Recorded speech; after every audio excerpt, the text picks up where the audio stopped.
They thought I was too old to fight back, but they forgot one thing. Memories never die, and neither does a hunger for justice.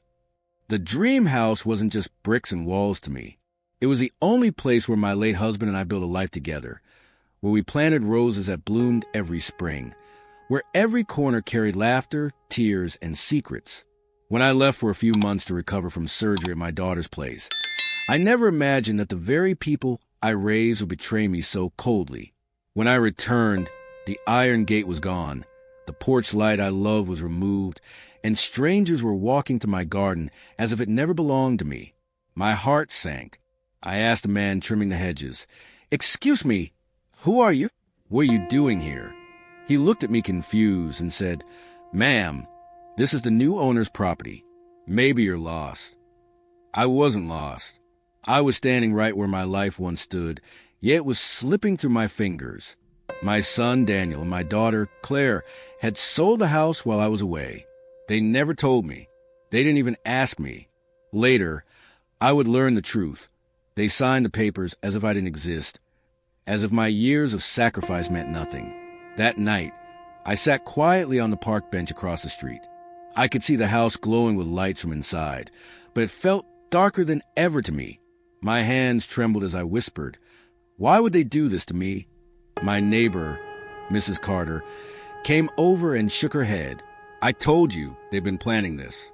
They said you wouldn't come back, that you were too weak to fight." I stayed silent. Weak? Maybe my body was slower. Maybe my hair had turned silver. But my mind was sharper than ever. And if they thought I would disappear quietly, they didn't know me at all. The betrayal cut deeper than any wound I'd ever felt. But inside that pain, something else was born. A slow, burning fire. They thought the story ended when they sold my dream house. But in truth, it had only just begun. The following morning, I woke up restless. Sleep had come in fragments, and every time I closed my eyes, I saw Daniel and Claire's faces. My own children. My blood. The same ones I'd sacrificed my youth for, working late nights. Skipping meals so they could eat better, making sure they never felt the absence of father after my husband passed. And now, they had erased me like a name scribbled on sand, washed away with one greedy wave. I decided I had to face them. I went first to Daniel's house.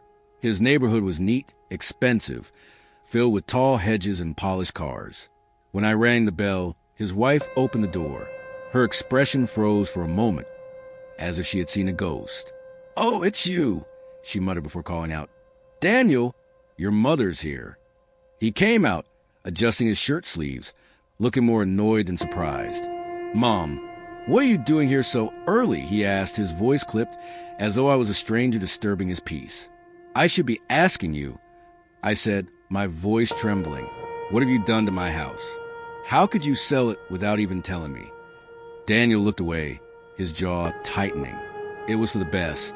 You weren't living there anymore. The house was too big for you, Claire, and I agreed it was time to let it go.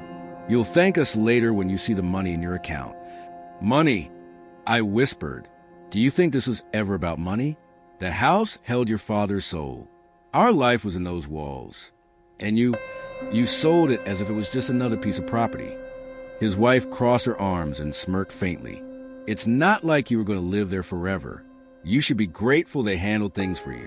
At your age, you should be thinking about retirement homes, not gardens and porches." Her words sliced deeper than any knife. I stared at Daniel, searching his eyes for even a flicker of guilt, but all I saw was coldness. "You've changed," I whispered. "You're not the son I raised." But his reply was sharper than I expected. "No, Mom, I'm exactly the son you raised. Ambitious, practical. I learned from you that survival comes first. We couldn't hold on to that house just for your memories." Tears stung my eyes, but I didn't let them fall. Not there, not in front of him. I left his house without another word, my body shaking, my heart heavy with betrayal. Later that afternoon, I went to see Claire. I hoped, foolishly, that she would be different, that she would still have the compassion Daniel had lost. Her house was smaller, cozier, but the moment she opened the door, her eyes darted nervously. "Mom, you shouldn't have come," she said quickly, pulling me inside. "Daniel already told me you showed up. He's upset." "Upset?" I laughed bitterly. "He's upset? Claire, you both stole from me. You sold my home, the one place your father and I built, without asking me. How could you do this?" She avoided my eyes. "It wasn't like that. I didn't want to, but Daniel said it was the only way. He handled everything. He promised we'd use the money to take care of you, that you'd never have to worry about bills again." I leaned closer. "And you believe him? You think taking away my memories, my life, was the way to take care of me?" Claire's lips trembled, but then her expression hardened. "You don't understand. I have children of my own. We need stability, security. Daniel said selling the house would help us all. And he's right, Mom. You can't live alone forever. It was time to let go." Her words stung worse because they came with a trace of truth. Yes, I was old. Yes, my body ached more than it used to, but it wasn't their decision to make. It wasn't their right to erase me. I stood silently, letting the weight of their betrayal sink deeper. Then something inside me shifted. If both my children saw me as a burden, then I would stop being one. If they thought I was weak, then I would show them a strength they had forgotten I had. That evening, I returned once again to the park bench across from the house. I watched the new owners inside, laughing, moving furniture, making it their own. Every window glowed brightly, but in my heart, I felt only darkness. Mrs. Carter came again, holding 2 cups of tea. She sat beside me and whispered, "I overheard your children talking the day the sale happened. They didn't just sell the house for money. They sold it because they were drowning in debts. Daniel made bad investments. Claire owes money to her husband's family. They said your house was the only way out." Her words struck like lightning. My own children, not only greedy but desperate. They didn't just betray me for comfort. They betrayed me to save themselves. I clenched my fists, feeling the fire inside grow stronger. They thought they had won. They thought I would fade quietly, forgotten and powerless. But I knew something they didn't. I still had documents, proof of ownership, papers that tied my name to the land, not theirs. They might have forged my consent, but their lies had cracks, and I would find them. The next week, I began visiting the town clerk's office, the real estate records department, piecing together the truth. The woman at the desk frowned when I showed her my ID.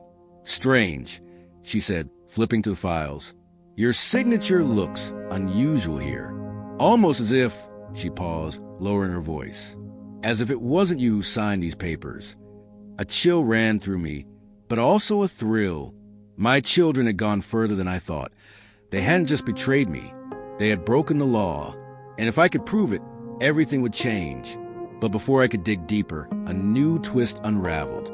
A letter arrived in my mail, no return address. Inside was a single sheet of paper with one sentence. "If you want to know the truth about your children and your house, meet me at the old library basement. Sunday at 7 p.m. My heart pounded as I read it over and over. Who could it be? Why so secretive? And what truth could be darker than what I already knew? I clutched the letter, staring out the window. For the first time in weeks, I felt not just pain, but anticipation. Something was coming, something bigger than betrayal, bigger than revenge. And I knew one thing for certain. I would be there at the library, no matter what. Sunday evening arrived slower than ever.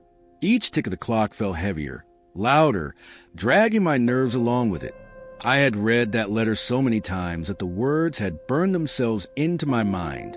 If you want to know the truth about your children and your house, meet me at the old library basement. Sunday at 7 p.m. At first, I wondered if it was some kind of cruel joke. Maybe Daniel or Claire had planted it to scare me, to make me stop asking questions. But something about the handwriting, shaky, uneven, didn't feel like theirs. And deep inside, I knew this was more than coincidence. By 6:30, I was already walking slowly toward the library. The building had stood since my own childhood, tall and crumbling, its paint faded, its windows dusty. It wasn't used much anymore, except for a few community events. The thought of going into its basement, alone, sent a chill crawling up my spine. but I couldn't ignore it. The sun dipped lower, and shadows stretched across the street as I reached the heavy wooden doors. My heart hammered. I kept telling myself, I survived losing my husband. I survived raising 2 children alone. I survived betrayal. I can survive this too. The basement smelled of damp paper and dust. The air was heavy, as though the walls were holding secrets of their own. My footsteps echoed softly as I descended. Then I saw her, a woman sitting in a chair by the far corner, clutching a folder in her lap. She looked frail, her hair pulled back tightly, her eyes darting nervously. "Mrs. Johnson?" she whispered. I froze. No one had called me that in years. Only people from the neighborhood, or those who knew my late husband, used that name. "Yes," I said cautiously. "Who are you?" She glanced over her shoulder, as if expecting someone to burst in at any moment. "My name's Linda. I used to work at the real estate office, the same one your children went through when they sold your house." My stomach tightened. "Why did you call me here?" Her hands trembled as she opened the folder. "Because I couldn't live with the guilt anymore. I saw what they did.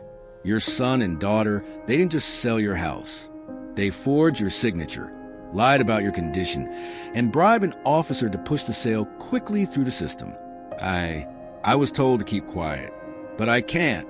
I stared at the documents. She slid toward me. Photocopies of contracts, notes scribbled in margins, emails between Daniel and the officer. My name signed in shaky ink that wasn't mine. My breath caught. This is proof." I whispered. Linda nodded. "Yes, but that's not all. The new owners, the couple who bought the house, they weren't innocent buyers either. They knew your children were desperate. They offered less than the market price, knowing Daniel and Claire had no choice but to accept. It was all planned." The room spun around me. My children weren't just careless. They were cornered desperate, trapped, and in their desperation, they had sold me along with the house. I closed the folder slowly. "Why are you giving this to me now? Why not before?" Linda's eyes welled with tears. "Because Daniel threatened me. He said if I ever spoke, he'd ruin me. And I believed him. But now my conscience won't let me sleep. You deserve to know the truth. And you deserve to fight back." Her voice broke, and she pushed the folder closer. "This is everything you need." I sat there in silence for what felt like hours, listening to the sound of my own breathing, the pounding of my heart. Betrayal was no longer just a wound. It was a weapon in my hand. They had forged my name, stolen my house, humiliated me, and now I had proof. When I finally stood, I looked Linda in the eye. "Thank you," I said, "but this is only the beginning." As I walked home that night, clutching the folder against my chest, my mind burned with 1,000 thoughts. Part of me ached to storm into Daniel's house, to throw the papers in his face, to watch him crumble. But another part of me, the part that had been quiet all these years, whispered, "No, not yet. Patience. Revenge is sweetest when they don't see it coming." The next few days, I carried on as if nothing had changed. When I saw Daniel at the grocery store, I smiled faintly, even asked about his children. He seemed suspicious at first, then smug, as if he believed I had finally accepted what they had done. Little did he know, I was memorizing his every move, every word, waiting for cracks to show. Then, unexpectedly, a new twist unfolded. I received a call from a bank officer. His voice was polite but firm. "Mrs. Johnson, we've been trying to reach you. We notice irregular activity in your accounts. Large withdrawals under your name." My blood ran cold. "Withdrawals? I haven't taken any money out." "Yes, ma'am, but someone has, using identification under your signature." I didn't need more explanation. Daniel and Claire hadn't just taken my house. They were bleeding me dry, piece by piece. That night, I sat alone at my small rented apartment, staring at the folder Linda had given me, now joined by my bank statements. My children weren't just reckless, they were dangerous, and they were using me like a puppet, assuming I'd never pull the strings myself. I whispered into the silence. "They think I'm old, they think I'm weak, but what they don't know is I still know how to play the game." The following week, I made my first quiet move. I returned to the town clerk's office, this time not as a grieving mother, but as a woman with a plan. I asked questions, requested copies, and left trails that made it seem like I was simply confused, just an old woman searching for clarity. All the while, I was gathering evidence, piece by piece. Then, one evening, as I was leaving the office, I saw something that nearly stopped my heart.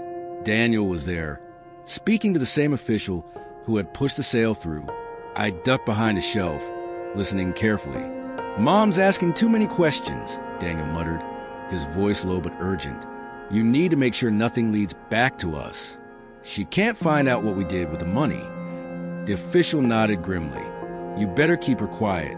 If she goes to the police with those documents, you'll lose everything." My pulse raced. What they did with the money? What more was there? I thought the house was sold to pay off debts, but his words hinted at something larger, darker. I waited until they left before slipping out the back. My mind was spinning. Not only had they betrayed me, but they were hiding something far worse.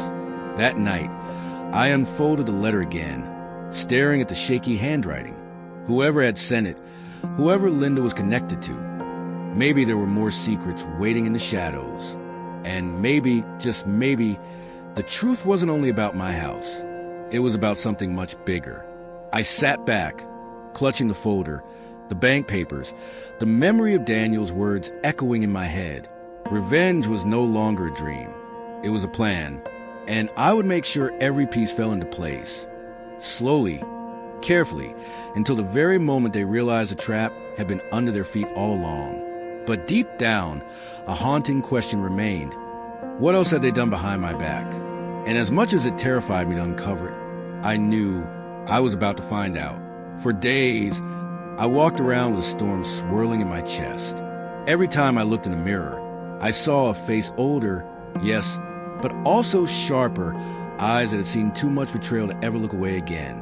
The document from Linda lay hidden under my mattress, the bank statements folded neatly in a drawer, and in my mind, a map was forming, each line leading me closer to the truth. But with each step I took, I realized something unsettling. My revenge wasn't going to be simple. Daniel and Claire hadn't just stolen from me. They had tangled themselves in a web of lies so wide that pulling one thread might expose more than I was ready to face. And still, I couldn't stop. One afternoon, I decided to visit the bank in person. The officer who called me earlier, Mr. Barnes, was a polite man with graying hair and tired eyes. He invited me to sit in his office, his voice lowered as he spoke. "Mrs. Johnson, I've reviewed your files. There have been multiple withdrawals over the last 6 months, signed under your name, large sums. But here's what troubles me. The money isn't just disappearing. It's being funneled into an account belonging to a corporation, one that was registered under your daughter's address." My stomach tightened. A corporation? What kind of corporation? He slid a folder across the desk. Inside were records, stamp papers, and a company name I'd never seen before.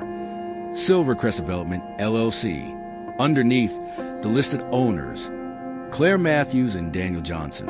I stared at the papers, my hands trembling. So, they created a company? With my money? Mr. Barnes nodded gravely. From the look of it, yes. But the company doesn't seem stable. It's heavily in debt already. Risky investments. Failed projects. I don't know how much longer it will stand. The air left my lungs. My children hadn't just stolen my house. They were gambling away everything I had left. I rose slowly, clutching the folder. "Thank you, Mr. Barnes. This stays between us." He hesitated before replying. "Be careful, Mrs. Johnson. If they realize you know, they may not stay quiet." That warning echoed in my mind all evening. And as though fate wanted to confirm it, the very next day, I noticed something strange. A black car parked across from my apartment. The same car appeared again the following day. Its windows tinted, engine humming faintly, always there when I left or returned. At first, I told myself it was coincidence. But on the third day, when I left to buy groceries, I saw the driver lean forward slightly, pretending to read a newspaper. My heart pounded. Someone was watching me. That night, as I drew the curtains, I whispered, "So, they know I'm digging." But instead of fear, a curious calm settled over me. If they wanted to watch, let them. It meant they were nervous. It meant they were aware that their empire of lies was cracking. The following week, I paid Linda another visit. She looked even more anxious than before, her hands wringing together as I entered her small apartment. "You shouldn't have come," she whispered. "If they find out I helped you." "They already suspect me," I interrupted. "But I need more. Tell me everything you know." Linda hesitated, then pulled out another folder. Thinner, but just as important. Silvercrest isn't just a company. It's connected to other people, investors, partners, some of them dangerous. Your children got in over their heads. They promised returns they couldn't deliver. And when the walls started closing in, they looked for the fastest way to bring in cash your house. Her voice cracked. If those investors find out the truth, Daniel and Claire won't just face bankruptcy. They'll face ruin. And they know it. I absorbed her words slowly, my mind racing. My children weren't only betrayers. They were liars balancing on the edge of collapse, their survival hinging on my silence. And that was when a darker thought entered my mind. What if I don't stay silent? That night, I crafted the beginnings of my plan. I sat at my desk, pen in hand, and began drafting letters, not to police yet, but to the investors themselves. Anonymous letters, exposing hints of fraud, dropping enough information to spark their suspicion. If Daniel and Claire wanted to gamble with my life, I would gamble with their secrets. But just as I began writing, my phone rang. The number was unknown. Against my better judgment, I answered. A low male voice spoke, calm but chilling. "Stop digging, Mrs. Johnson. For your own good, for your children's sake." My throat tightened. Who is this? Silence. Then the line went dead. I sat frozen, the weight of those words pressing on me. Whoever it was, they weren't bluffing. Someone beyond Daniel, and Claire was watching. Someone tied to Silvercrest. And if they thought fear would silence me, they were wrong. The next morning, I decided to test the waters. I called Daniel. My voice was steady, though inside I was shaking. "Daniel, I've been thinking," I said casually. Maybe I was too harsh before. Maybe selling the house wasn't such a bad idea after all. Perhaps we should talk about how you're using the money. I'd like to understand. There was a long pause on the other end, then a forced chuckle. "Mom, you don't need to worry about that. Just trust me. We're handling it. But I'd like to know," I pressed. "I want to feel included. After all, it was my house." His tone sharpened. "Mom, don't push. It's better if you don't ask questions." He hung up before I could reply. I sat there, staring at the deadline, anger boiling under my skin. They thought they could silence me with vague threats and dismissive tones. They thought I'd back down, but they had underestimated me. Later that week, another twist came knocking. Claire showed up at my apartment unexpectedly, her face pale, her hands clutching a handbag tightly. "Mom," she whispered, stepping inside before I could even greet her. "I need to talk." She paced the room, her voice trembling. "Daniel, he's not telling you everything. The company, it's worse than you think. He's been borrowing money from people he shouldn't. Dangerous people. If they don't get their money back, they'll come after all of us. That's why we needed your house. It wasn't just about debt. It was about survival." I watched her carefully. Her tears seemed real, her fear genuine. But trust? That was gone long ago. "Claire," I said slowly, "if you're truly afraid, then why don't you help me? Tell me everything. Give me what I need to stop this before it destroys us all."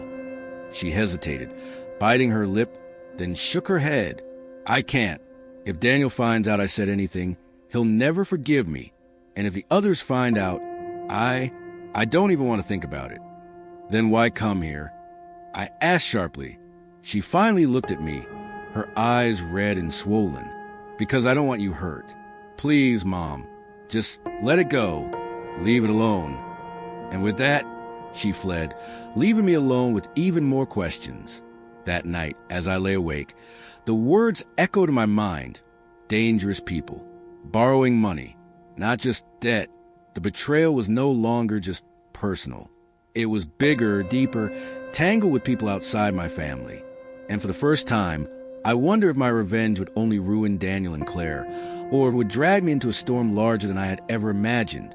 But one thing was certain, I was too far in to turn back. And as I drifted into uneasy sleep, I realized the game had shifted. This was no longer just about a house. This was about survival. The days after Claire's visit were filled with silence, but not the peaceful kind. It was a heavy silence that comes before a storm, when the air itself feels charged, waiting to break. Every knock at my door, every phone call, every flicker of headlights outside my window made me wonder if it was Daniel, if it was Claire, or if it was one of those so-called dangerous people she spoke of. I replayed her trembling words over and over in my mind. He's been borrowing money from people he shouldn't. If they don't get their money back, they'll come after all of us. It wasn't just betrayal anymore. It was danger. And yet, in a strange way, her fear gave me strength, because I knew something neither she nor Daniel seemed to realize. Desperation always leaves a trail. Desperate people are sloppy, and sloppy people always make mistakes. I began moving more carefully, almost like a shadow.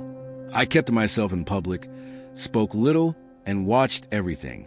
At the grocery store, I noticed Daniel buying groceries with credit card, but when he tried one, it got declined. He quickly swiped another, pretending it was nothing, but his flushed face told me otherwise. At the pharmacy, I overheard Claire on the phone whispering, "Please, just give us a little more time. We'll have the money soon." Every little crack in their facade was another brick in the foundation of my plan.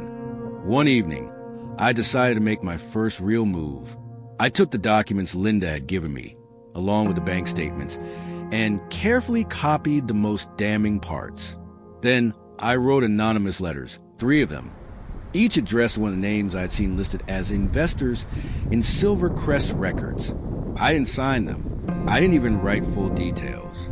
I only wrote enough to make them suspicious. "Do you know your money is being gambled away by Daniel Johnson and Claire Matthews? They're using fake documents, forged signatures, and stolen property to stay afloat. Ask for proof. Ask where your money has truly gone." I mailed the letters from different post boxes across town, my heart pounding each time the envelope slid through the slot. It felt dangerous, reckless, but also thrilling.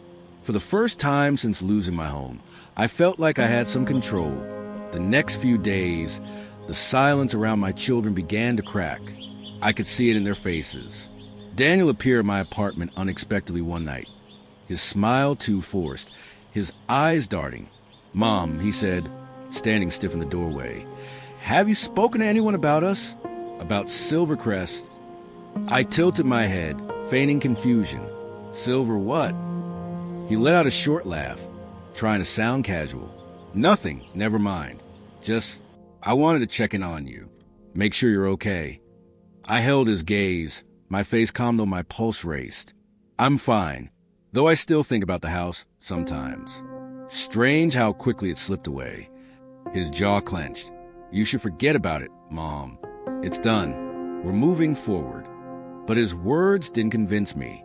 His knuckles were white from clenching his fists, his breath uneven. He wasn't just nervous, he was afraid. The following morning, Claire called me. Her voice was shaky, rushed. "Mom, have you seen Daniel? He's been so on edge lately, snapping at everyone. He says someone's been spreading rumors about us, about Silvercrest. You didn't say anything, did you?" I paused, letting the silence stretch before replying softly. "Why would I? I don't even know what Silvercrest is." She exhaled in relief, but I caught the tremor in her voice. "Good. Just be careful, Mom. Things are getting complicated." Complicated. That was an understatement. Later that week, I saw the black car again, the same one that had been watching me. This time, it wasn't parked far away. It was right outside my building, the driver visible through the glass. A man in a dark coat, his expression blank, but his eyes following me as I stepped out. I felt the weight of his stare all the way to the corner store. And when I came back, a folded note was tucked under my door. I opened it with trembling hands. "Stop what you're doing. Last warning." My breath caught. They knew I was moving against them. But instead of fear, a wave of determination washed over me. If they were this desperate to silence me, it meant I was closer than I thought. That night, I began connecting dots on paper, scribbling names, arrows, amounts. Daniel, Claire, silver crest. Investors, forged papers. Every piece of the puzzle stared back at me, messy but undeniable. And then something clicked. I remembered what Mr. Barnes had said about the company being in heavy debt. I remembered Claire's desperate whispers about dangerous people. And I realized my children weren't just hiding their betrayal from me. They were hiding it from their investors too. If I played this right, I wouldn't just expose them. I could turn their own world against them. The next morning, I went to the library again. Not to meet Linda this time, but to use the old public computers there. Slowly, carefully, I began drafting anonymous emails to the investors, attaching copies of documents, bank records, contracts with my forged signature. Not everything, just enough to stir suspicion, to make them question where their money had gone. When I hit send, my hand shook. I knew I was lighting a fire. Within days, the fire began to spread. Daniel showed up at my apartment again, this time looking haggard, sweat on his brow. "Mom, if anyone asks you about Silvercrest, you say nothing. Do you understand?" "Nothing." "Daniel," I said calmly, "why are you so worried? Have you done something wrong?" His eyes flashed with anger. "Just do as I say. You don't know what's at stake." But before I could answer, Claire called him. I could hear her panicked voice through the receiver. "They know, Daniel. The investors are calling nonstop, asking questions. They've seen the papers. They think we lied to them." Daniel turned pale, staring at me as if I was the enemy in his own home. "What did you do?" he whispered. I didn't answer. I didn't need to. He stormed out, slamming the door, and I sat in the silence that followed, my heart pounding. For the first time, I saw fear in his eyes. Not fear of failure, but fear of being caught. That night, another knock came at my door. When I opened it, there was no one there, only an envelope lying on the ground. I picked it up, my hands trembling, and pulled out a single photograph. It was of me, taken from across the street through my own window. On the back, written in bold black ink, "This is your last chance." My knees weakened, but I forced myself to stay upright. Whoever they were, they thought they could intimidate me into silence. They thought fear would break me. But as I stared at that photograph, I made a silent vow. I would not be broken. If Daniel and Claire had dragged me into the shadows of their lies, then I would use those very shadows to destroy them, piece by piece, until there was nothing left. And I knew the next move had to be bigger. The photograph haunted me for days. I kept it hidden in a drawer, but every time I closed my eyes, I saw it. My own face framed in my window, captured by someone who wanted me to know just how close they were. It was more than intimidation. It was a declaration of war. Whoever they were, they weren't just watching. They were warning me that one wrong step could cost me everything.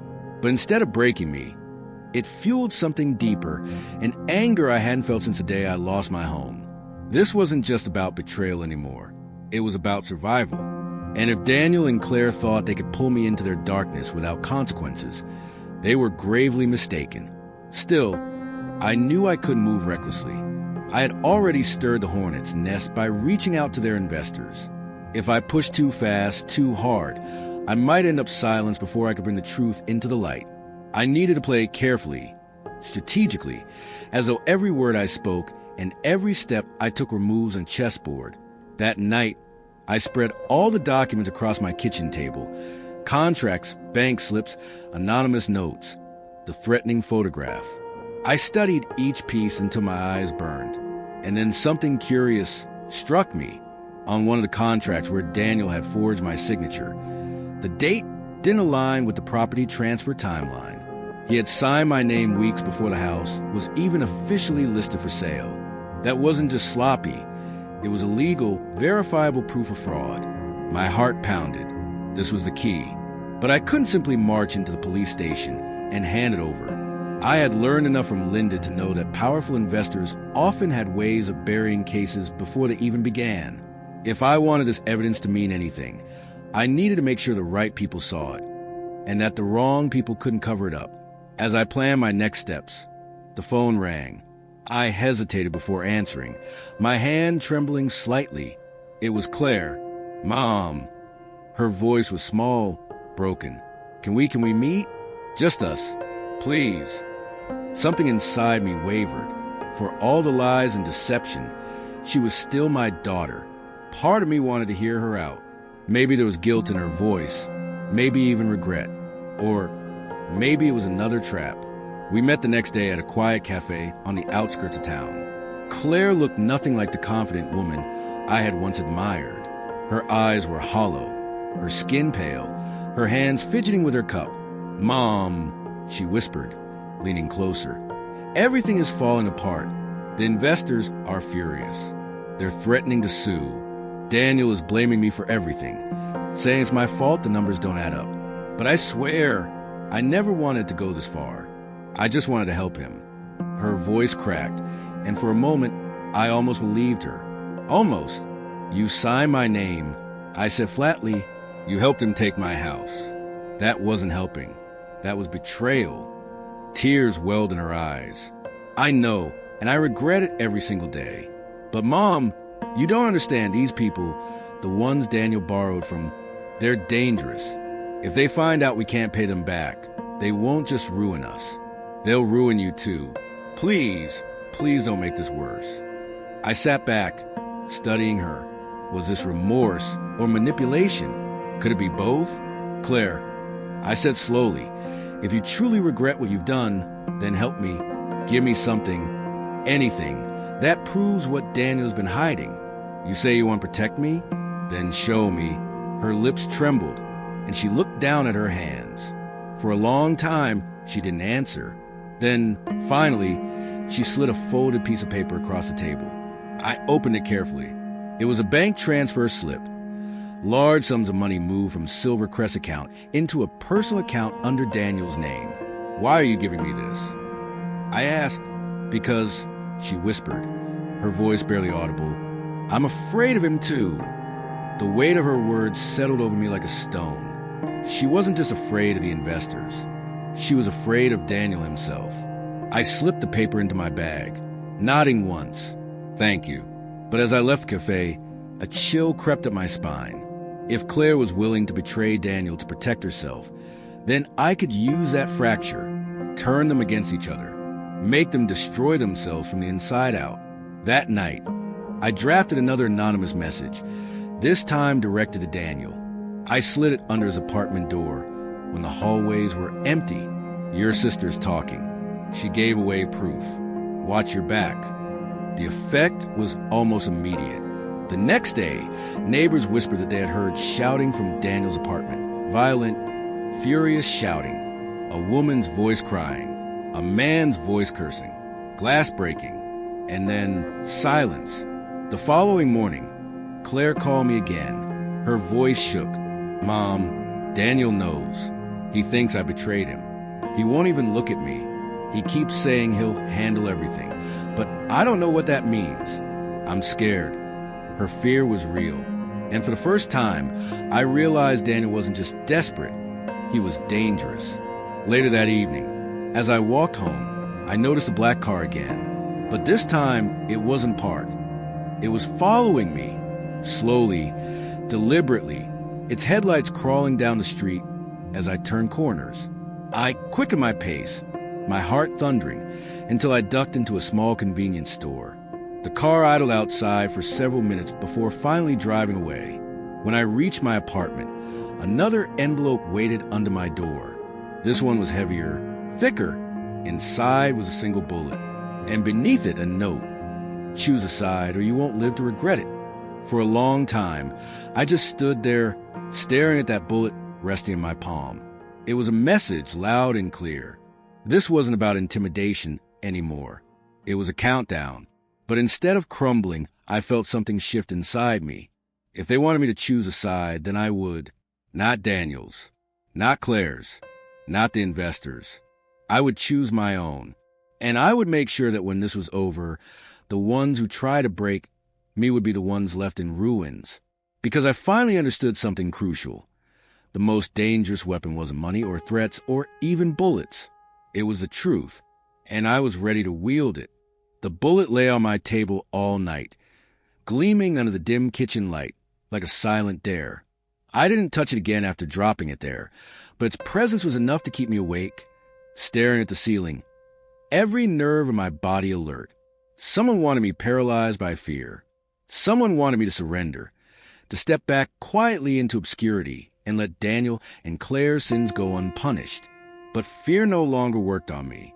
If they thought that sending a bullet would silence me, they had miscalculated. It only proved how desperate they were. And desperation always created cracks in even the strongest facade. The following morning, I slipped into my small study and began sorting through the evidence again. Claire's bank transfer slip, the fraudulent contract with my forged signature, the threatening notes, the photograph, and now the bullet. They weren't just fragments anymore. Together, they formed a pattern, a trail of breadcrumbs leading toward the rot that Daniel had built his empire on. The problem was exposing that rot meant going against people who had already proven they would kill to protect their investment. But I didn't have to expose it all at once. I only needed to release enough to destabilize them, to pit the investors, Daniel, and Claire against one another until they destroyed themselves. Then, when the smoke cleared, I would emerge with the undeniable truth, untouchable by their games. That afternoon, I made an untraceable email account and uploaded copies of the forged contract and the bank transfer slip. I didn't send it to the police. Not yet. Instead, I addressed it to the largest of Daniel's investors, a man known only by the initials MR, a name whispered with both reverence and fear in the business world. I wrote only one line in the message. "Is this where your money is going?" Then I hit send. The ripple effect was immediate. Within 48 hours, Daniel was seen storming into the investor's private office building, his face red with fury, shouting loud enough that witnesses described it to anyone who would listen. Claire, meanwhile, called me in tears again, saying Daniel had accused her of leaking documents. He had cornered her, screaming, demanding to know who she had spoken to. He didn't trust her anymore, and that, I realized, was exactly what I wanted. But just when I thought I was tightening the noose tightened around me. One evening as I returned from the grocery store, I found my apartment door ajar. My stomach lurched. Slowly, carefully, I stepped inside. Every drawer had been pulled open, paper scattered across the floor. They had searched everything. And then I saw it. My computer was gone. Panic rose in my chest. That laptop had copies of everything. The forged contracts, the bank transfers, even my drafts of anonymous messages. If Daniel or the investors got hold of it, they could trace it back to me. My only saving grace was that the originals, tucked safely into a locker I rented under a false name, were still secure. But the fact that they knew where I lived, that they could enter my home so effortlessly, reminded me how fragile my position really was. That night, I didn't sleep. I sat by the window, a kitchen knife resting in my lap, watching the shadows outside. Every passing car made my heart jolt. Every creak in the building felt like footsteps coming closer. Fear threatened to overtake me. But I reminded myself again, desperation created mistakes. They were afraid of me, and that was why they struck so violently. The next morning, Claire showed up unannounced. Her face was bruised, a dark mark along her jaw. She looked broken, terrified. "Daniel hit me," she whispered, shaking. "He thinks I'm the one leaking everything. Mom, I don't know what to do. He said if I ever speak to you again, he'll kill me." I stared at her, torn between fury and pity. For all the betrayal she had caused me, she was still my daughter. "You need to leave him," I said firmly. "Now, pack your things, disappear, before he destroys you." She shook her head violently. "I can't. They're watching me too. The investors, they've got people following me everywhere. If I run, they'll know. And if Daniel finds out, he'll..." Her voice broke into sobs. I placed my hand over hers. Then you help me finish this. We end it together. You give me everything Daniel's been hiding, every account, every secret, and I promise you, we'll bring him down." Her eyes filled with tears. For a long time, she hesitated, but then she nodded slowly. "Okay, but you don't know who you're up against, Mom. These people don't forgive. They erase." The following days blurred into a dangerous rhythm. Claire began secretly feeding me documents, emails Daniel had written to investors, records of hidden accounts, proof of bribes he had paid to city officials. Each piece of evidence was darker than the last, painting a picture not just of fraud, but a corruption that stretched far beyond Daniel. He wasn't just stealing from investors. He was laundering money for men with blood on their hands. And that was when the most chilling realization hit me. The car, the bullet, the threats, they weren't Daniel's doing. They belonged to the people he worked for. People who saw me not as a grieving mother or betrayed parent, but as a liability that needed to be erased. One evening, Claire called me in a panic. "Mom, something's wrong. Daniel's packing. He's taking money, passports. He's planning to run. I think he knows the investors are turning on him. He's not going to wait for them to come after him." My heart raced. If Daniel disappeared, everything might crumble. The investors would bury the scandal. Claire would be left vulnerable, and I would lose the chance to prove the truth. I couldn't let him vanish. I devised a plan that same night. I would leak everything, but not to the police. Not yet. Instead, I would stage it in such a way that the investors themselves would be forced to confront Daniel. If they saw how deeply he betrayed them, they would have no choice but to destroy him from within. But as I prepared the file for release, a shadow moved outside my window. I froze. Then came a soft knock at the door. 3 deliberate taps. I didn't move, didn't breathe. The knock came again. "Who is it?" I finally called out, my voice steady despite the fear coiling inside me. Silence. Then a man's voice, calm and deep. "You're making a mistake." I didn't open the door. I didn't respond. I waited until the footsteps faded, until silence swallowed the hall again. But I knew then that time was running out. They were closing in, that night. I made copies of every document and mailed them in sealed envelopes to 3 different newspapers. Not anonymously this time. I signed my name. If they wanted me erased, they would have to do it in the open, with the world watching. The next morning, chaos erupted. News outlets splashed Daniel's name across headlines. Silver Crest scandal. Fraud and corruption allegations emerged. Investors panicked, pulling their money, demanding explanations. Daniel went into hiding. Claire, meanwhile, disappeared entirely. Her phone shut off, her apartment abandoned. And as I stood on my balcony, watching reporters swarm the streets below, a strange mix of triumph and dread filled me. I had struck first. I had exposed the truth. But the game was far from over, because the same black car was back, parked across the street. Only this time, the man inside didn't bother hiding. He stepped out, lit a cigarette, and looked straight up at me. And he smiled. The man's smile haunted me long after he flipped the cigarette to the ground and drove away in that black car. It wasn't the kind of smile people give out of amusement. It was calculated, deliberate, a message wrapped in silence. It said, "We see you. We're closer than you think. And when we strike, you won't even hear it coming." I tried to shake it off, but the truth was undeniable. Whoever he wasn't just some thug Daniel had sent. No, this man radiated control, patience, and a kind of cold authority. He didn't need to threaten me with words. His presence was enough. 2 days later, Claire finally called me, her voice frantic, breaking every other word. "Mom, you need to listen. I don't have much time. Daniel's gone. Completely gone. He left the city with millions siphoned from the accounts. The investors are furious. They think I knew. They think I helped him." My chest tightened. "Where are you? You sound terrified." "I'm hiding," she whispered. "But it won't matter. They found me before. They'll find me again. And if they do, they won't care that I wasn't part of it. To them, I'm just Daniel's wife, a loose end." Loose end. The words chilled me. That's all she was to them. a liability, an inconvenience to be erased. I told her to stay put and not to call anyone else. But even as I said it, I knew hiding wouldn't be enough. If the investors had decided to clean house, then Claire and I were both on the list. The following morning, an envelope slid under my door. No stamp, no return address.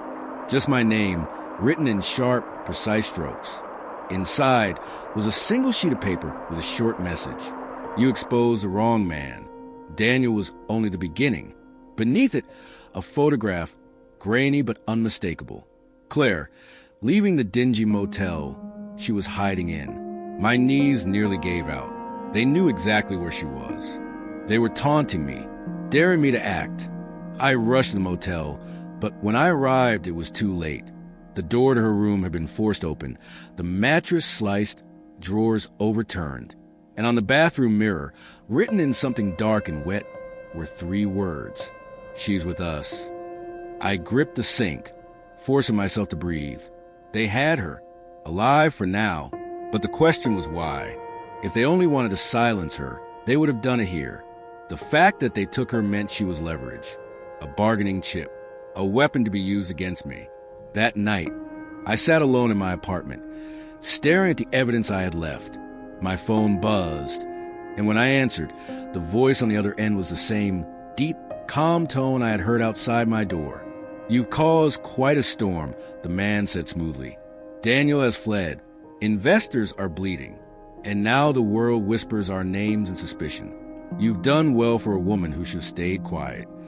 My throat tightened, but I forced my voice not to shake. "Where's my daughter?" A pause, then a low chuckle. "Safe. For now. But safety comes at a price.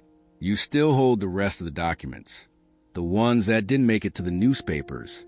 Give them to us, and Claire lives." "Refuse!" He let the silence finish the threat. I clenched my fist. They thought fear would make me bend, but they didn't realize I'd already lost too much to bow now. "And if I give them to you, what happens then? You erase her anyway, don't you?" "Perhaps," he admitted without hesitation. "But at least she would die quickly, without unnecessary suffering." The line went dead. I sat there in the darkness, my heart pounding. Rage burned hotter than fear. They wanted me to hand over everything, to erase the trail of corruption that still tied them to Daniel. But giving in meant Claire's death anyway. The only chance we had was to flip the game, use their arrogance against them. The next day, I paid a visit to an old acquaintance, Detective Marlowe. Years ago, he had investigated Daniel's shady dealings, but had been forced into early retirement after the case mysteriously collapsed. I found him in a rundown bar, nursing a drink, bitterness etched into every line of his face. "You shouldn't have come here," he muttered when he saw me. "If they're watching you, they're watching everyone you touch." "I don't care," I snapped. "They have my daughter, and I know you wanted revenge on Daniel and his friends for years. This is your chance." For a long time, he said nothing. Then he leaned forward, his eyes narrowing. "You've stirred up a nest of vipers. These men don't play by rules. They own judges, politicians, half the police force. Once you're in their sights, there's no way out. Then help me burn them down," I whispered. Marlowe studied me, then finally gave a slow nod. "All right, but if we do this, we do it my way. And you have to be ready to lose everything." I had already lost everything. Together, we devised a plan. He still had contacts inside the department, officers who despised the syndicate but were too scared to act. If we could leak the right pieces of evidence, just enough to force an official investigation, it would corner the investors. They would either have to cut ties with Daniel completely or risk being dragged into the light. And in that chaos, we might be able to pull Claire out alive. But as we set things into motion, a new revelation emerged. Marlowe uncovered something in the financial documents Claire had given me. Coded transfers, not just to offshore accounts, but to a shell company registered under a name I hadn't heard in years, my late husband's. My blood ran cold. My husband had been dead for over a decade. He had left behind nothing but debts and silence. Or so I thought. But now, staring at the records, it became clear.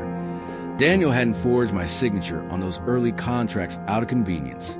He had used my husband's name, the one man no one would question, because he was gone. Do you understand what this means? Marlowe whispered, his face pale. They've been laundering money through your dead husband's name. To anyone looking in from the outside, you are the link, not Daniel. You. I staggered back, my world spinning. All this time, I thought I was exposing them, but they had built the entire structure so that, in the end, all roads would lead back to me. I wasn't just a loose end. I was the perfect scapegoat. And Claire, maybe she wasn't just leverage after all. Maybe she was bait. That night, the phone rang again. The same calm voice. We've decided to make this easier for you. Tomorrow, you will come to the address we send. Bring every document you have left. If you do, you and your daughter walk away. If not, he didn't finish. He didn't have to. After the call ended, I turned to Marlowe. It's a trap. Of course it's a trap, he growled. But it's also the only chance you've got. If you don't show, they'll kill her anyway. If you do, maybe we can outplay them. I stared at the evidence spread across the table. The faces of powerful men who thought themselves untouchable. Then I thought of Claire, broken and terrified, waiting in some hidden room for me to make the wrong move. I would go, but not to surrender. I would go to end this. The address they sent came through a text at 3:17 a.m. A warehouse on the far edge of the city, by the docks. A place where screams would be swallowed by the sound of crashing waves, and where even if someone disappeared, no one would ask questions. I stared at it for a long while, my hands trembling as if the phone itself was poisonous. Marlowe poured himself another glass of whiskey and slammed it back, his jaw tight. That's their hunting ground. I've seen them use it before. If you go alone, you'll vanish without a trace. If you go with me, we both will. I shook my head. I'm not walking into this blind. We prepare. We turn their trap into ours. For 2 days, we planned. Marlowe secured a hidden microphone that could transmit to one of his old allies in the department, a man who still owed him for saving his career years ago. If things went bad, at least someone outside would hear the exchange. But deep down, I knew these people weren't careless. If they suspected even the smallest betrayal, Claire's life would be extinguished before I could blink. On the night of the meeting, the city seemed unnaturally still.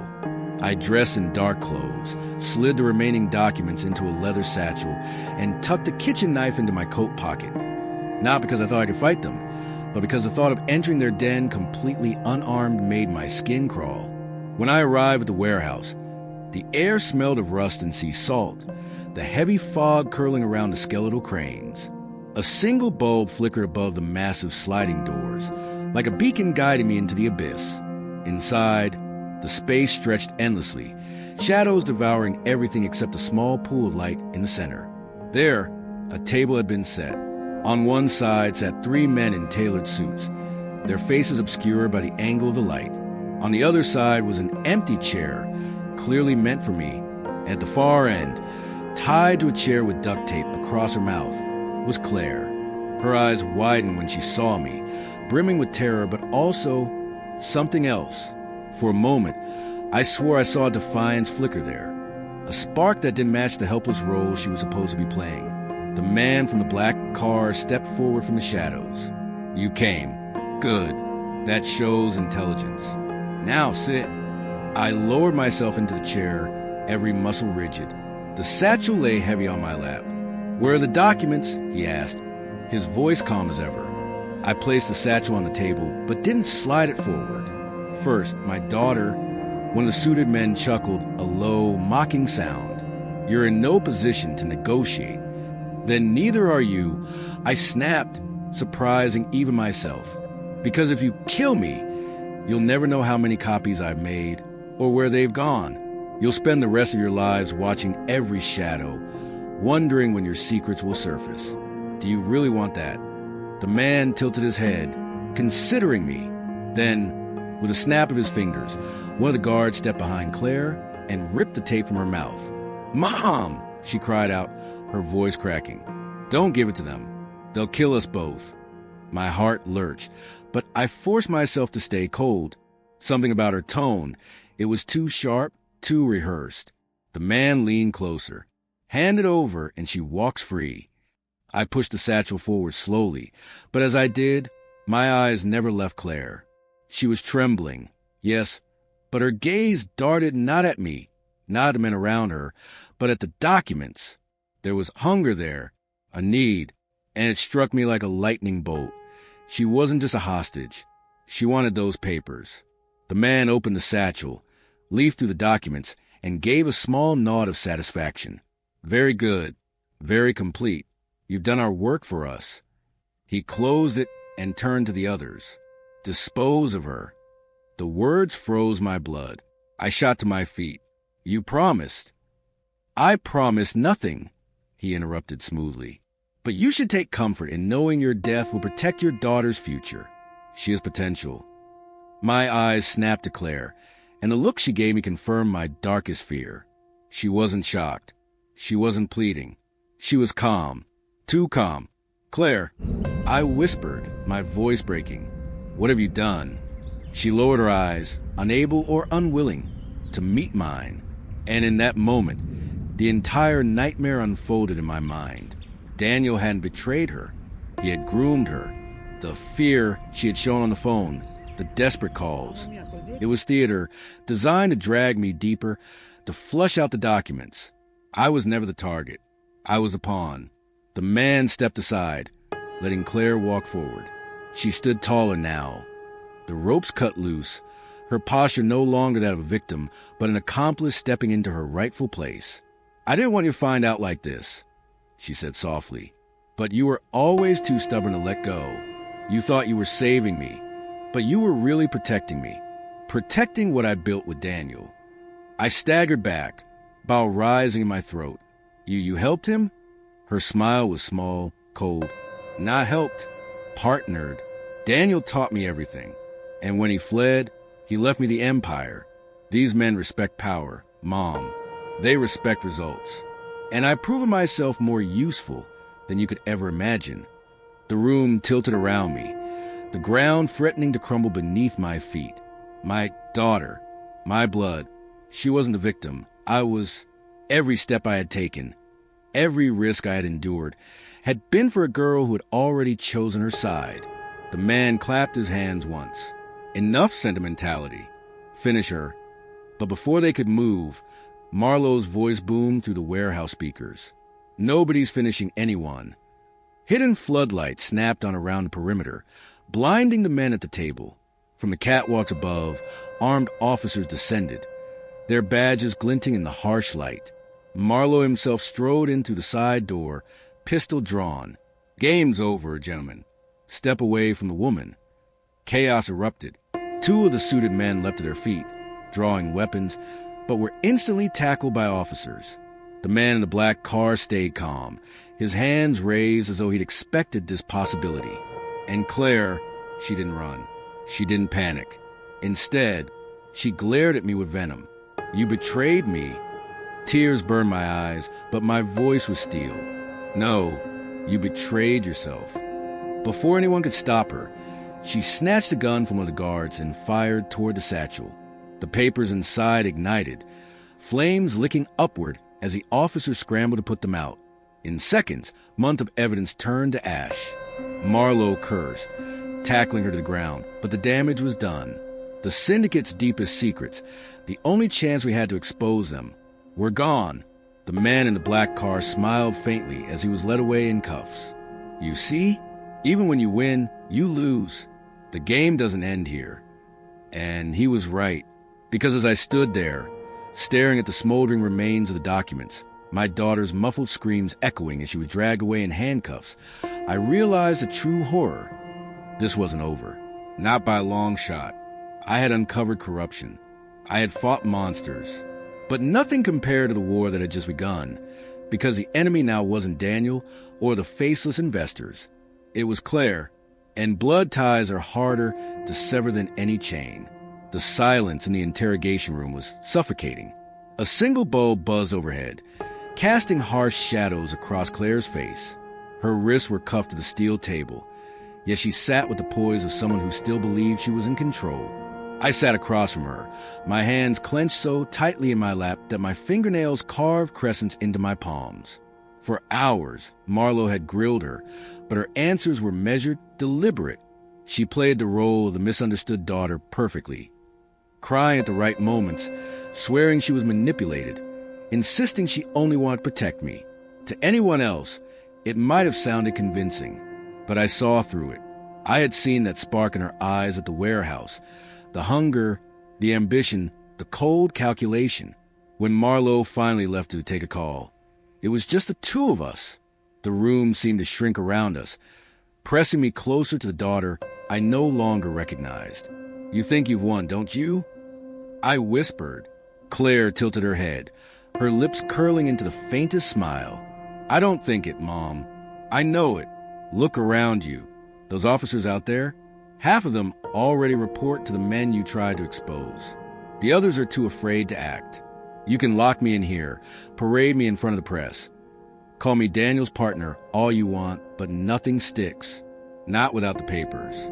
And you made sure those are gone." Her words cut deeper than any blade.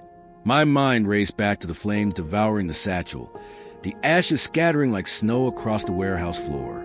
I had risked everything, and in one reckless act, she had erased it all. "You destroyed our chance at freedom," I said, my voice trembling. "You've chained yourself to monsters." "No, Mom," she replied, her tone calm, almost pitying. "I've become the monster. That's the difference between us.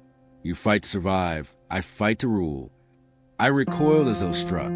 The daughter I had raised, the little girl who used to cling to my leg during thunderstorms, who once swore she'd never leave me, was gone. In her place sat someone who spoke Daniel's words with frightening ease. Before I could respond, the door creaked open and Marlo returned, his face grim. He didn't say a word until he shut the door behind him. "They're letting her go," he muttered. I shot to my feet. "What? No, you can't. She's admitted." "She hasn't admitted anything we can use," he interrupted, rubbing a hand over his face. "Every recording from the warehouse is corrupted. Someone tampered with the transmission. The evidence is ash. And the orders from above are clear: release her or I lose my badge." Claire's smirk widened. "Told you." The rage that surged through me was volcanic. I slammed my fist onto the table, the sound echoing like a gunshot. "You'll regret this, Claire. I swear it." For the first time, her composure faltered, not with fear, but with a flicker of something else. Curiosity. "I almost hope you're right," she whispered, leaning closer. "Because a war without an enemy is boring." That night, they escorted her out of the precinct. Reporters swarmed, cameras flashing, but instead of shame, she wore her newfound notoriety like a crown. Every photo captured her defiant chin, her sharp eyes, no longer the frightened daughter, but the architect of her own legend. Marlo and I watched from the shadows of his car. "She's untouchable now," he said quietly. "They'll spin this, call her a victim, and soon she'll be back in the fold, more dangerous than before." I couldn't take my eyes off her as she slipped into a sleek black car waiting at the curb. Not Daniel's old sedan. Something newer, shinier, a symbol of the empire she was building. She didn't even look back. "She's not untouchable," I murmured. "She's mine, and I know her weaknesses." The weeks that followed blurred together, yet each day carried its own new torment. Anonymous envelopes arrived at my doorstep. Photos of Claire at lavish parties, shaking hands with politicians, dining with businessmen who had once denied knowing Daniel. Each image was a message. She is rising, and you can't stop her. But it wasn't just me they targeted. Marlo received a bullet in his mailbox, polished so clean it gleamed under his kitchen light. A reminder, a warning. He tried to laugh it off, but the way his hand shook as he picked it up betrayed his fear. One night, as I lay in bed staring at the ceiling, my phone buzzed with a message from an unknown number. "Check your bank account." I did and froze. Every cent I had saved, every emergency fund, every hidden account I thought was secure, was gone, emptied, drained in a single coordinated sweep. The phone buzzed again. "You always said you'd sacrifice everything for me." Consider this proof. It was signed. See, the betrayal was complete. She hadn't just chosen Daniel's path. She had weaponized my own love against me. Desperation clawed at me, but with it came a clarity I hadn't felt before. If Claire was truly lost, if she had embraced the darkness so fully, then I had to stop seeing her as my daughter. She was an adversary now, a dangerous one, yes, but also human, and humans could bleed. Marlowe, however, was less convinced. "You're not thinking clearly," he warned as we pored over maps, tracing the syndicate's movements. "She's your daughter. If you go after her with vengeance in your heart, you'll lose yourself. Maybe that's what they want, to drag you down with them." I looked up at him, my eyes burning with exhaustion and fury. She's not my daughter anymore. She's Daniel's creation. And if I don't stop her, she'll drown this city in blood. But even as I said it, doubt gnawed at me. Could I really erase the bond between us? Could I really destroy the child I had once sworn protected at all costs? Then, a twist I never saw coming shattered whatever resolve I'd built. One evening, as I returned home, I found my front door slightly ajar. Every instinct screamed at me to run, but something stronger pulled me in. The house was quiet, too quiet. The smell of perfume lingered in the air, familiar yet foreign. And there, sitting on the couch as though she still lived there, was Claire. She wasn't in cuffs, wasn't surrounded by guards. She was alone. Her hands rested calmly in her lap, but her eyes blazed with something I hadn't seen before: desperation. "Mom," she said, her voice trembling for the first time in months. "I need your help." The words rooted me to the floor. After everything, the betrayal, the manipulation, the theft, she had come back, not as an enemy, not as a conqueror, but as a daughter seeking refuge. But could I trust her? Or was this just another play, another mask in a game I could never win? And as the night stretched on, I realized one thing with terrifying certainty. Whether she was truly broken or simply weaving another lie, my war was far from over. Because now, for the first time, Claire wasn't just my adversary. She was my only chance. For a long moment, I could only stand frozen in the doorway, staring at Claire as if she were a ghost from another lifetime. My heart hammered so violently that I thought it might shatter my ribs. She looked almost the same as when she left me in chains of betrayal. Polished, radiant, her beauty sharpened into something dangerous. But there was a hollowness to her eyes now, a flicker of something fragile that clashed with the smug predator I had faced at the precinct weeks earlier. Her voice was softer than I remembered, trembling like a candle flame. "Please, Mom, I didn't know where else to go.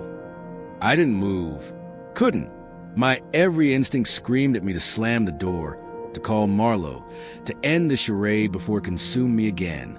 But my maternal reflex, that cursed weakness that had doomed me before, clawed its way through my defenses. Against every rational thought, I stepped inside. "Close the door," she whispered. I obeyed, though my eyes never left her. My home, which had once been my refuge, now felt like a trap, the air heavy with unspoken threats. I half expected men with guns to burst in behind me. "What game is this?" I asked, my voice steadier than I felt. "What do you want?" Her composure cracked, if only slightly. "It's not a game, Mom. Daniel's people, they don't trust me. They think I betrayed them. And maybe I did." She looked down, twisting her fingers in her lap like a nervous child. "He's gone, but his network, it's splintering. There are factions now, each one hungrier than the last. And I'm caught in the middle." I studied her carefully, searching for the lie. But what I saw instead chilled me more than any deception could. Fear. Genuine fear. "You climbed into their throne," I said bitterly. "And now you're surprised the snakes are circling?" Her lips trembled. "You don't understand. It's worse than anything we imagined. Daniel wasn't just running money or weapons. He was..." She broke off, glancing toward the window as though shadows themselves might be listening. "They've got something new, something bigger. And if they unleash it, the city won't survive." I stepped closer, my hands clenched. "What are you talking about?" She looked at me then, really looked at me, and in her eyes I saw the little girl I had raised. The one who once cried when her goldfish died, who begged me not to sweat a spider in her bedroom. That flicker of innocence was faint, almost extinguished, but it was there. "I can't fight them alone," she whispered. "And I can't trust anyone else. Not Marlowe, not the police. Only you." The words should have filled me with pride, with vindication. Instead, they poisoned me with doubt. Was this a trap? Another elaborate performance designed to draw me into her web? Or was it impossibly real? I circled the room slowly, keeping distance between us, as though proximity itself might weaken my resolve. "Why now, Claire? After everything you've done to me, stealing from me, destroying evidence, bleeding me dry, why come crawling back?" Her eyes glistened, because I thought I could control it. I thought I could be Daniel, but smarter, stronger. But it's bigger than me, bigger than him. I see that now, and I don't want to die for their empire. The silence stretched, broken only by the faint tick of the clock on the wall. My instincts warred violently with my heart. To believe her meant opening myself to ruin again. To reject her could mean abandoning her to wolves, and perhaps dooming countless others if what she said was true. Finally, I sank into the chair across from her, every muscle taut. If I even consider helping you, I need everything. No half-truths, no games. You tell me exactly what Daniel left behind. She hesitated, then leaned forward, her voice dropping to a whisper so faint I had to strain to hear. Biotech. That's what it was always about. Daniel wasn't just laundering money or running guns. He was building something. A virus, synthetic, engineered, controllable.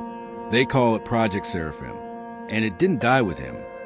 I felt the blood drain from my face. My mind reeled back through every cryptic conversation, every veiled threat I'd overheard in Daniel's presence. All the secrecy, the paranoia, it suddenly made sense. Are you saying, I breathed, they're planning to release it? Her silence was answer enough.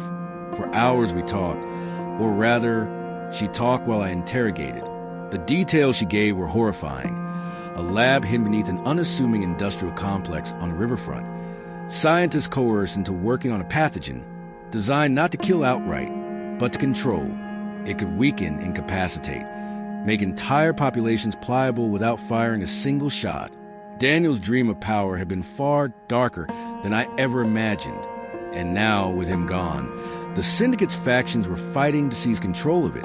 They want me to prove loyalty, Claire confessed. They've given me a test.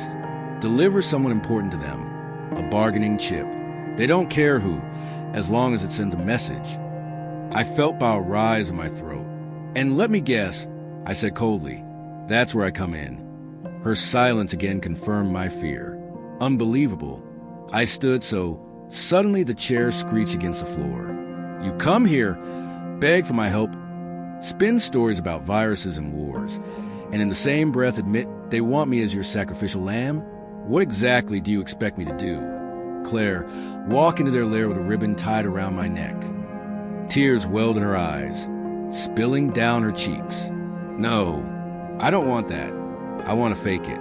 I want to make them believe I've delivered you, but instead we'll strike. Together, you're the only one who knows how to fight them. I can get us inside. You can end it. Her desperation was palpable, her voice cracking under the weight of it. And no part of me screamed to turn my back, to let her drown in the world she had chosen. Another part, a mother's part, ached to believe her. That night stretched into dawn as we argued, plotted, doubted, and replotted. By the time the sun bled orange across the sky, we had something resembling a plan. She would lure me into the meeting as though I were her prize. Once inside, she would smuggle me access to the inner compound. If the opportunity arose, I would sabotage Project Seraphim at its source. But as we parted, exhaustion heavy on my bones, I couldn't shake the gnawing dread. Was she truly aligning with me? Or was I simply walking into a carefully baited trap? Marlowe's voice haunted me. If you go after her with vengeance in your heart, you'll lose yourself. Maybe he was right. But as I watched Claire leave my home, slipping once more into the shadows, I realized something chilling. Even if she was lying, even if every word had been calculated, there was no turning back now, because whether I believed her or not, One truth had become undeniable. Daniel's war hadn't ended with his death.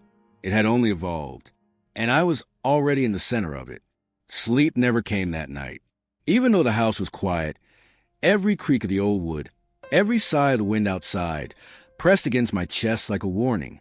My mind replayed Claire's words again and again. Project Seraphim, synthetic, controllable. The weight of it was suffocating. If she spoke the truth, then this wasn't just a mother-daughter feud or a vendetta against Daniel's memory. This was a catastrophe waiting to be unleashed on an entire city, perhaps beyond. When the first light crept across the curtains, I reached for the phone and dialed Marlowe. His gravelly voice answered after 2 rings, sharp with suspicion. "You sound like hell," he said. "I had company last night." I replied, my throat raw. "Claire." The silence that followed was heavy enough to drown me. Then his voice dropped an octave. "Tell me you're not entertaining her lies again. I didn't invite her in. She came to me." I snapped back, though even in my own ears it sounded weak. "She claims Daniel's operation wasn't just about power or money. Says he left behind something far worse." I could almost hear him grinding his teeth on the other end. "And you believe her?" "I don't know what I believe, but if there's even a fraction of truth in it, Marlowe, we can't ignore it. She says there's a project, a weapon." His voice hardened. "Then we go through official channels. Task Force, federal intervention. They'll bury it in bureaucracy until it's too late." I cut in. "You know how this works. Daniel's syndicate still has eyes everywhere. If we wait for the system, we're handing them the city gift-wrapped." For a moment, all I heard was a steady breathing. Then, reluctantly, "Tell me everything." When I recounted Claire's plan, the stage handover, the infiltration, Marlowe erupted with fury. "She's leading you straight into a lion's den. You think she'll risk her neck when betrayal is the only currency that keeps her alive? She'll hand you over before you set foot inside." I rubbed my temples, exhaustion clawing at me. Maybe, but what if she's telling the truth? What if Project Seraphim is real? Can you live with knowing we could have stopped it and didn't? His silence told me everything. He hated the plan, hated that I was even considering it, but he also knew the stakes were too high to dismiss. Finally, he growled, "If you're going, you're not going alone. I'll set up a shadow team. We'll track you, monitor the handover. If she double-crosses you, we'll strike before they can take you underground." Something loosened in my chest. For the first time in days, I felt a sliver of control. The following days blurred into a haze of preparation. Claire slipped in and out of contact like a phantom, delivering scraps of intel in whispered calls. She gave me a time, a location, a derelict warehouse on the riverfront, one of Daniel's old smuggling hubs. The irony wasn't lost on me. That was where he first taught her the mechanics of power, how to command respect through fear. Now she was leading me back into that nest. Marlowe insisted on a dry run. We mapped escape routes, rehearsed scenarios. He drilled me like I was one of his recruits, hammering every weakness until my muscles screamed. "You let your emotions cloud your judgment once," he barked. "Don't let her face break you again. When you see her hesitate, when you see her cry, remember that's her weapon, not yours." But even as I nodded, part of me wondered if he was wrong this time. Maybe her fear was real. Maybe her tears weren't ammunition, but fractures in her armor. That doubt gnawed at me more than anything. The night of exchange arrived, cloaked in rain.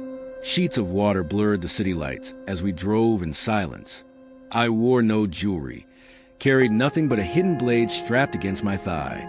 My wrists were bound loosely with cable ties, staged to look convincing if anyone checked. Claire had arranged it that way. Her bargaining chip, her mother, neatly packaged. From the driver's seat, Marlowe's jaw was clenched so tight, I thought his teeth might crack. "Last chance to turn back," he muttered. I shook my head. "If she's lying, I'll know. And if she's not, we end it tonight." He exhaled through his nose, frustrated but resigned. "My team will be in place. You'll never be more than 100 yards uncovered. But once you step inside, we can't guarantee we'll see you." The warehouse loomed ahead, its windows black, its steel ribs groaning in the wind, a place built for secrets. Inside, The air reeked of rust and damp concrete. Shadows moved near the far end. Figures waiting. Claire stood among them, her posture rigid, her expression unreadable. For an instant, our eyes locked, and something flickered their apology? Relief? Fear? I couldn't tell. One of the men, tall and scarred across the cheek, stepped forward. His accent was thick Eastern European. So, the prodigal daughter delivers after all. Claire's voice wavered but held. I told you I could be trusted. She's here. My mother. The man's gaze slid over me like a predator sizing prey. And why is she so important to you? Claire hesitated, then replied smoothly, because she knows things. Daniel trusted her once. Too much. She can give us leverage. I kept my face cold, emotionless, even as my stomach turned. Scarred cheeks smiled thinly. We'll see. He gestured. Two men approached, rifles slung across their chests to take me deeper inside. As they gripped my arms, I stole a final glance at Claire. For a heartbeat, her mask slipped. I saw the tremor in her lip, the tightness in her jaw. Then she looked away. What came next blurred into a nightmare of steel corridors and echoing footsteps. They led me down a stairwell, deeper underground, until the air grew stale and humming machines vibrated through the walls. We passed glass panels behind which white-coated figures worked feverishly, guarded by armed sentinels. And then I saw it, a sealed chamber, lit with sterile blue light, housing racks of vials that glowed faintly even in the dimness. On the wall above, stenciled in red, Seraphim Unit 04. My knees almost buckled. It wasn't a bluff. It was real. The men shoved me into a holding cell adjacent to the lab. One barked something in Russian, then slammed the door. Alone, I pressed my forehead against the cold bars, my breath shaking. The enormity of it settled like lead in my chest. Claire hadn't lied, but that didn't mean she hadn't betrayed me too. Because in that moment, as the guards laughed and walked away, I realized I wasn't just bait. I was the guarantee. If they had me, they didn't need Claire anymore. And Claire knew it. Above me, somewhere in the storm, Marlowe's team was waiting, restless, blind to what was happening beneath the riverfront. If Claire planned to spring me free, the window would be razor thin. If she didn't, then I had walked willingly into my own execution. But then, faintly, from the corridor outside, I caught a sound, boots clattering, raised voices, the sharp crack of a struggle, and a scream that I knew instantly. Claire. The scream cut through the underground corridors like a blade, raw and guttural. It wasn't a rehearsed cry of someone staging a scene. It was sharp, broken, and real. My heart clenched despite myself. For a moment, I was back in her childhood, the nights when she would wake from nightmares and call out for me, her small voice trembling with fear. But that girl was gone. Or was she? The guards outside my cell stiffened. One barked something in Russian to the other, and they exchanged wary glances. The taller of the two adjusted his rifle and jogged toward the direction of the scream. The shorter one lingered, nervously shifting from foot to foot. Through the bars, I watched his hand twitch on the weapon's trigger as the sound of scuffling echoed down the hall. Then came another noise, a dull thud, the unmistakable crack of skull against steel. Silence followed, dense and suffocating. The lone guard cursed under his breath, his weapon trembling slightly. I realized with a surge of cold adrenaline that whatever had just happened, it wasn't part of their plan. Moments later, Claire appeared at the end of the corridor. Her lip was split, blood trailing down her chin, but her eyes burned with something fierce. She moved with desperate speed, clutching a pistol she must have pried from one of the men. The guard outside my cell swung his rifle up, shouting, but she fired first, 2 deafening shots. He collapsed in a heap, blood pooling beneath him. The smell of gunpowder hit my nose as she stumbled toward my cell, keys shaking in her bloodied hands. "Mother," she gasped, her voice ragged. "We don't have time." I stared at her, chest heaving. 1,000 questions clawed at my throat, but none would come. She finally jammed the key into the lock, fumbling as her hand shook. The door groaned open, and before I could move, she grabbed my arm, dragging me out. "Claire, I finally managed, my voice trembling. "What are you doing? Wasn't this your plan? Hand me over." She stopped for the briefest moment, eyes flashing with something. Shame, anger, grief, all twisted together. "It was," she admitted hoarsely. "But I didn't know what they had become. They weren't going to let me live. I heard them, Mother. Once you were here, once Seraphim was moved, they were going to kill us both." Her words hit like a physical blow. Betrayal layered upon betrayal, the ground shifting beneath me. I wanted to scream, to strike her, to demand the truth she had hidden for so long. But there was no time. Already, alarms were blaring overhead. Red lights flashed, painting the corridor in a pulsing glow. "They know," she whispered, panic flickering in her gaze. "They know we're loose." The sirens shrieked as we ran. The underground labyrinth was a maze of concrete passages and steel doors, every turn echoing with footsteps, ours and theirs. I gripped the pistol she had handed me, my fingers clammy against the cold metal. It had been years since I'd fired a weapon, but the memory came back sharp and clear, muscle memory etched from long-forgotten days. We darted past glass chambers where scientists scrambled to secure vials, their faces pale with terror. Behind reinforced glass, I glimpsed the horrors Claire had spoken of, half-finished forms suspended in tanks.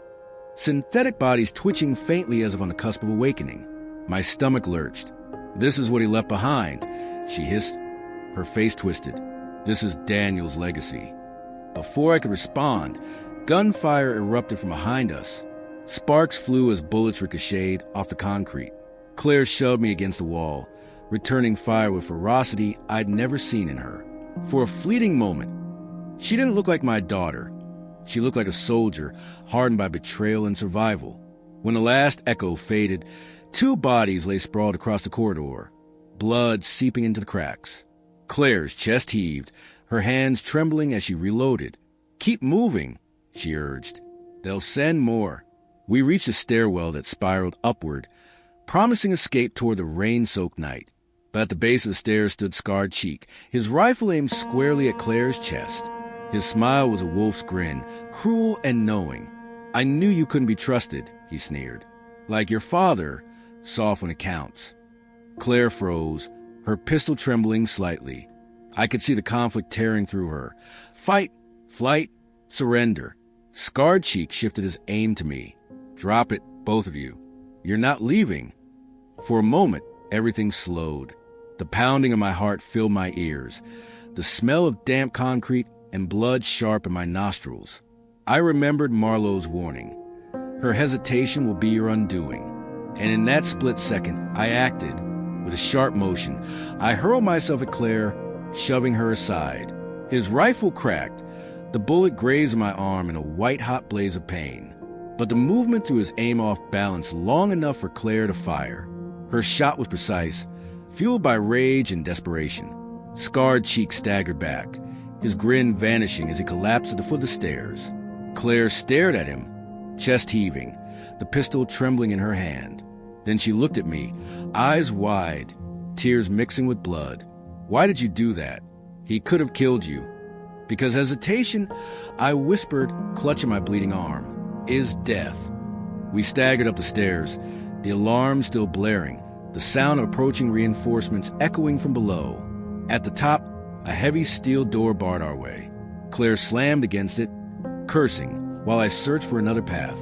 Then, faintly, to the roar of rain above, we heard a muffled explosion. The ground shook, dust raining from the ceiling. Claire's eyes widened. "That wasn't them," she breathed. I knew instantly who it was. Marlowe. Another explosion followed, this one closer, rattling the stairwell. Through the thick steel, faint voices shouted commands, the sharp crack of tactical gunfire echoing.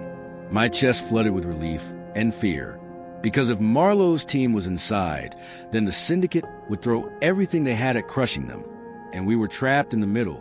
Claire finally pried open the steel door with a groan of hinges. Cold night air rushed in, wet with rain and smoke. We stumbled into the open, but the scene before us froze me in place. The riverfront was chaos. Black SUVs burned, their flames reflecting in the water. Figures darted through the smoke. Marlowe's men in tactical gear clashing with Syndicate soldiers. The night was alive with gunfire, shouts, and screams. And in the middle of it all, I saw him. Not Marlowe, not Scarred Cheek, but a man I thought I'd never see again. Daniel. He stood near the river's edge, older, scarred, but unmistakably him. His eyes found mine across the chaos, and in that instant, the world fell away. My heart stopped, my breath caught, and every truth I thought I knew unraveled. Daniel wasn't dead. The night burned with chaos. Smoke curled against a rain-soaked sky, sirens wailing in the distance. Marlowe's men fought fiercely against the Syndicate, flashes of muzzle fire lighting up the riverfront like a battlefield frozen between life and death. But my gaze was fixed on him. Daniel, alive, scarred, his face older, hardened, yet still achingly familiar. For a moment, I couldn't move, couldn't breathe. Every year of grief, every sleepless night I'd spent believing him dead, crashed down like a tidal wave. My heart screamed to run to him, to demand answers, but my mind whispered only one thing: trap. Claire froze beside me, her pistol slackening in her grip. "No," she whispered. "It can't be." But it was. Her father. Daniel raised his hands, slightly, as if to calm the storm around him. His voice, low and steady, cut through the chaos. "You weren't supposed to be here," he said, his eyes locked on me. "Not like this." I felt my knees weaken. Anger surged, drowning the grief. "You let me believe you were dead. You let us suffer while you work with them." His expression faltered, just for a heartbeat. "I wasn't working with them," he said. "I was building something they couldn't control. Seraphim wasn't meant to destroy. It was meant to save us. But the Syndicate twisted it, and Claire," his gaze shifted, heavy with sorrow. "Claire became their weapon." Claire's lip trembled, her gun now shaking in her hand. You left me. I thought you were gone. I thought Mother was lying. Do you know what they did to me? What they made me do?" Her voice cracked into a sob. "It's your fault." Daniel took a step forward, palms open. "I never wanted this for you. I stayed in the shadows to protect you both. But everything I built, it was stolen, corrupted. The Seraphim they guard isn't mine anymore. It's poison." Marlowe's voice suddenly cut through, hard as steel. He had appeared behind us with his team, weapons raised, eyes sharp on Daniel. "Step away from them," Marlowe ordered, hands where I can see them. "You're coming in for interrogation." Daniel didn't flinch. His gaze never left mine. "You can trust him," Daniel said softly. "But if you let him take me now, you'll never know the truth about Seraphim or what they've hidden inside Claire." The world seemed to tilt. Inside her? I breathed. Claire's eyes widened. "What?" Daniel's jaw tightened. "They didn't just make you a pawn, Claire. They implanted something inside you. Something connected to Seraphim. That's why they needed you alive. Why they let you lead Mother here. You are the key." Claire staggered back, her hand flied to her chest as if she could feel it beneath her skin. Horror washed over her features. No, that's impossible." Suddenly, a gunshot cracked. One of the Syndicate snipers hidden across the river fired. The bullet meant for Daniel, but Claire threw herself forward instinctively, the round tearing into her shoulder. She screamed, collapsing into my arms. "Claire!" I cried, holding her as blood seeped hot and fast. Her face was pale, lips trembling. Daniel rushed forward, tearing a device from his pocket, a small injector, glowing faint blue. "It's in her system already," he muttered desperately. "If it activates, it'll kill her and unleash what they've hidden." His hands shook. "I can stop it, but you have to trust me." Marlowe raised his gun higher. "You touch her and you're dead. Step back." "Damn it, Marlowe." I shouted, tears streaming. "She's my daughter. If he's telling the truth, she'll die." The world collapsed into one impossible choice. Trust a man who abandoned me but now begged for redemption, or trust a man who had saved me countless times but didn't know the whole truth. Claire's voice broke through the chaos, weak but fierce. "Mother, I don't care what he's done. If there's a chance," she coughed, blood flecking her lips. "Let him save me." I looked into Daniel's eyes. For the first time in decades, I saw not the man who betrayed me, but the man who once held our family together. The man I had loved. I nodded. Do it. Daniel plunged the injector into Claire's chest. Her body arched violently, a strangled scream ripping from her throat as the serum coursed through her. For a horrifying moment, I thought it had killed her. Then, suddenly, her body went limp, her breathing steady, color slowly returning to her face. "It's done," Daniel whispered, trembling. "The implant is neutralized. She's safe." But before relief could wash over me, a final twist unfolded. Daniel's chest bloomed red. A single shot. Marlowe's smoking gun was raised, his expression unreadable. "She's safe," Marlowe said coldly, "and so is the world. But you don't get to walk away from what you've done." Daniel crumpled to the wet concrete, blood mixing with the rain. His eyes found mine one last time, lips curling into a faint, pained smile. "I only want to protect you both," he whispered. "Forgive me." And then he was gone. The battlefield fell silent around me, as if even the chaos bowed to the weight of that moment. I clutched Claire close, her breathing steady but fragile, my tears falling freely. Daniel was gone for real this time. The man I loved, the father Claire hated, the architect of both our salvation and our suffering. But he had died not as a monster, but as a father. And as dawn broke over the blood-soaked river, I knew our story wasn't just one of betrayal, but a survival, of love twisted by lies, but not destroyed. Claire stirred weakly in my arms. "Mother," she whispered. "What now?" I kissed her forehead, brushing wet hair from her face. "Now," I said softly, my voice breaking, "we live for him, for us." The river carried Daniel's blood away, mingling with the rain, and with it, the last shadow of the past finally drifted into silence.